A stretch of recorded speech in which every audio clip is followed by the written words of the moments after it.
Ethan Walker had always believed that a man's land should be his sanctuary, his little kingdom. Nestled on 50 acres of rolling hills in rural Pennsylvania, Second Chance Ranch was more than just a patch of soil. It was the embodiment of resilience, hope, and hard work. At 52, Ethan still bore the upright stance of his Army Ranger days, though the years since had carved stories into his rugged face and thickened the calluses on his hands. His once youthful features now told of battles fought, both overseas and on home soil, battles against weather, debt, and the relentless encroachment of corporate agriculture. Ethan's journey to this place had begun in the deserts of Afghanistan through 3 tours of service that left him partially deaf in one ear from an IED blast and weighed down by memories he didn't often speak about.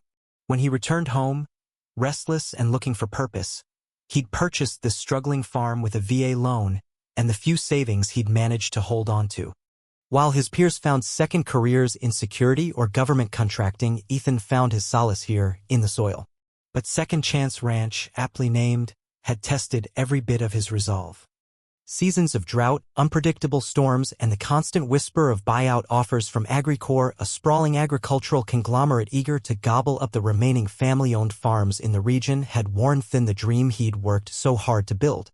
And now, as the late August sun beat down on his weathered John Deere tractor, Ethan found himself cursing the very machine he depended on to save his harvest. The timing couldn't have been worse. A massive storm was on its way, threatening to wipe out the first promising wheat crop he'd had in 3 brutal seasons. The tractor, an aging model he had maintained himself for years, sputtered once, twice, then died with a rattling groan that felt almost personal. "Damn it," Ethan muttered, slamming the heel of his palm against the steering wheel before climbing down from the cab. He popped the hood, already suspecting what he'd find. The snapped timing belt and bits of metallic shrapnel in the oil confirmed his fear. The transmission was shot. This wasn't something a wrench and determination could fix overnight. His regular mechanic had retired months back, and the nearest repair shop wouldn't have parts or time for him anytime soon. Ethan's gaze drifted to the darkening sky on the horizon. The wind had already picked up, the first signs of the oncoming storm. If he couldn't get that tractor moving, nearly half his crop, his chance at breaking even this year, would rot before he could bring it in. But life, as it often does, had other plans. The rumble of an unfamiliar vehicle drew his attention to the gravel access road winding up toward the property. It wasn't the grumble of a work truck or neighbor's pickup. No, this was something smoother, more refined. A gleaming vintage Porsche 911, deep forest green, rolled up the drive, its polished surface an odd sight against the rugged backdrop of the struggling farm. The driver stepped out tall, lean, salt and pepper hair cropped close. His clothes were simple but high quality. Dark jeans, a button-down shirt with sleeves rolled neatly, and practical boots. The stranger moved with an ease Ethan recognized. There was a certain way soldiers carried themselves, no matter how many years had passed since their last mission. Ethan pegged him for military within the first 5 seconds. "Having trouble?" the man called out, voice touched with a faint European accent that didn't quite hide beneath its practiced American tone. Ethan wiped sweat from his brow, narrowed his eyes. "Tractor's dead. Storm's coming. Bad timing." The stranger nodded, walking straight toward the disabled John Deere. Without asking, he leaned over the engine, eyes scanning the damage with the same calm precision Ethan had seen in field medics assessing a wound. "Timing belt failure," the man announced. "And the transmission's taken a hit. You kept running it after the belt snapped." "Didn't have a choice," Ethan answered, defensive despite knowing the man was right. "Had to get it back to the barn." The stranger didn't argue. Instead, he extended a hand. "Lucas Keller, former Swiss Special Forces. No, let's just say I enjoy fixing things."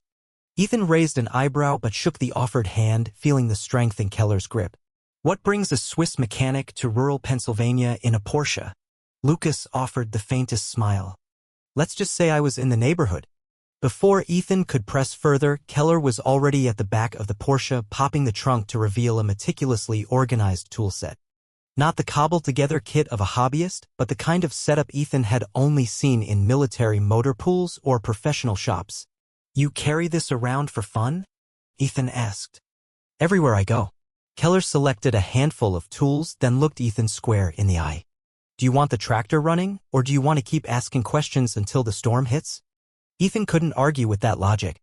Over the next hour, the two men worked side by side beneath the growing shadow of the storm. Ethan watched in grudging admiration as Keller navigated the old machine's guts with the care of a surgeon. The parts Keller pulled from his kit weren't stock John Deere Mercedes generator components, he said, adaptable with a little tweaking. Ethan had no idea how or why Keller had such parts on hand, but desperation outweighed suspicion for now. As they worked, Ethan pressed again. "So, what's your angle here, Keller? You don't strike me as a guy who just helps stranded farmers out of the goodness of his heart." Lucas paused, wiped his hands on a rag, and gave a small nod toward the horizon where other farms dotted the landscape.